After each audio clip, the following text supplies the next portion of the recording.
न्याय प्रणालीने शिवसेनेचा धनुष्यबाण, शिवसेनेचा पक्ष हे सगळं आम्हाला निवडणूक आयोगाने कायदेशीर चाकोरीमध्ये लावून दिलेलं आहे. आणि ही न्यायपालिकेची लढाईसुद्धा आम्ही 100% जिंकल्याशिवाय राहत नाही. जनतेमध्ये जाऊन ज्या वेळेला सांगायचे की 50 आमदार आले, 50पैकी एकही यांचा निवडून येणार नाही. आम्ही 50चे 50 आमदार जनतेच्या दरबारात गेलो आणि 50पेक्षा 10-11 शिल्लक 61 आमदार आम्ही जिंकून आलो. शेवटी जनतेच्या न्यायालयापेक्षा या भारतामध्ये दुसरं लोकप्रतिनिधीच्या दृष्टीने कोणतंही मोठं न्यायालय नाही आहे. त्याच्यामध्ये आम्ही खरे उतरलो आहेत. आमच्या शिंदेसाहेबांनी 80 जागा लढल्या आणि 61 जागा जिंकल्या. जर आम्ही 100 लढलो असतो तर आम्ही 100 पार केली असती. हा आमचा जनतेचा महाराष्ट्रामध्ये महायुती म्हणून आम्ही शिवसेना भाजपसोबत काम करत आहोत.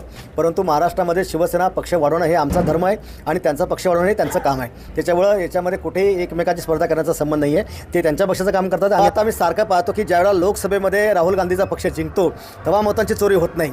जेव्हा ते सपाटून मार खातात त्यांच्या आकारक्षमतेमुळे तेव्हा मात्र मतांची चोरी होते. सारखं ते सांगतात टीव्हीवर की संध्याकाळी 5 नंतर मतदान वाढतं. अरे तुम्ही कधी मतदान बूथवर जाऊन कधी पाहिलं का की मतदान कसं वाढतं?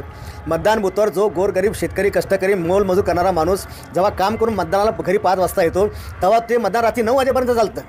ते काय 5-6 वाजता पेटी बंद होत नाही. त्या प्रिमाइसेसच्या आतमध्ये जेवढा मतदार येतो हा रात्री 10पर्यंत हक्क बजावतो आणि म्हणून ती संख्या वाढते. एवढी साधी गोष्ट या पक्षाच्या लोकांना कळत नाही. याचा अर्थ यांना जनता मतदान कधी करते कशी करते हेच माहीत नाही. मताची चोरी झाली असं आहे कसं शक्य होऊ शकत नाही. मी सांगितल्याप्रमाणे जे शेतकरी म्हणतात की शेवटच्या शेवटं मतदान कसं वाढलं तर ते मतदान रात्री 10पर्यंत चालतं. लोक रात्री 9-10 वाजे मतदानाचा हक्क बजावतात.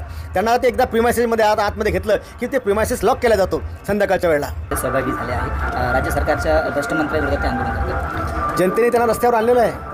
मातोश्रीमधून जे कधी घराच्या बाहेर पडत नव्हते, मातोश्री कोणाला एंट्री देत नव्हते, आमदार मंत्र्यांना एंट्री नव्हती, आज जनतेने त्यांना 16 जागा देऊन त्यांना रस्त्यावर यायला भाग पाडलेलं आहे. आणि म्हणून आता तरी त्यांनी सुधारावं की जनतेला मूर्ख बनवणं हे त्यांनी थांबवलं पाहिजे. जनसंवाद मेळावे घेणं सुरू आहे तुमची. त्यामध्ये कालच्या याच्यामध्ये दिसून आलं की कुठे एकनाथ शिंदे किंवा चिन्ह वगैरे दिसणार असे मेळावे तुम्ही घेतात. काय उद्देश नेमके कारण काय? बघा, पक्ष बांधण्याच्या काही पद्धती असतात. त्याच्यातली एक ती कालची पद्धत होती. सगळे माझे 20, 25, 30 वर्षापूर्वीचे जुने सहकारी माझे मित्र हे शिवसेनेच्या पक्षाच्या प्रवाहात येत नव्हते आणि त्याच्यामुळे मला त्यांच्याशी संवाद साधून प्रवाहाच्या मुख्य भूमिकेत आणण्याकरता कालचा मी संवाद मेळावा घेतला.